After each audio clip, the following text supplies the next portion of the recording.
Hello అందరికి, అందరూ ఎలా ఉన్నారు? నేనైతే చాలా చాలా బాగున్నానండి. సో లాస్ట్ వీడియోలో చెప్పినట్లుగా స్ట్రీమిక్స్ వరల్డ్ కంపెనీ ఎందుకు స్టార్ట్ చెప్తానని చెప్పాను కదా.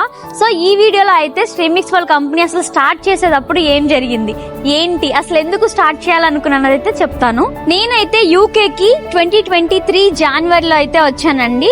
2023 జనవరిలో వచ్చిన తర్వాత డిసెంబర్ లో నాకైతే ఒక అక్క పరిచయం అయింది. అప్పుడు నాకు అక్క ప్యాషన్ అండ్ డెడికేషన్ చూసి చాలా ఇన్స్పైర్ అయ్యానండి.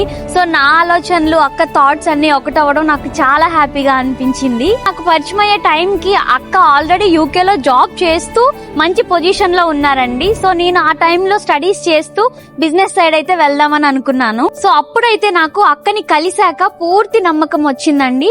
అసలు ఇద్దరం ఆడపిల్లలం చేయగలమా లేదా అని చాలా సార్లు అనుకున్నామండి. కానీ చాలా నమ్మకంతో అయితే మేము ఇప్పుడు స్టార్ట్ చేస్తున్నాము. ఫైనల్ గా అయితే నా స్టడీస్ కంప్లీట్ చేసుకొని నా డ్రీమ్స్ వైపు అయితే వెళ్తున్నాను అండి. అలాగే నాతో పాటు స్టార్ట్ చేస్తున్న పర్సన్ ఎవరు, ఇంకొక ఫౌండర్ ఎవరు, తను నేనైతే మీకు నెక్స్ట్ వీడియోలో అయితే పరిచయం చేస్తాను. సో అప్పటి వరకు please follow Streamix world page అండి. Thank you so much guys, bye.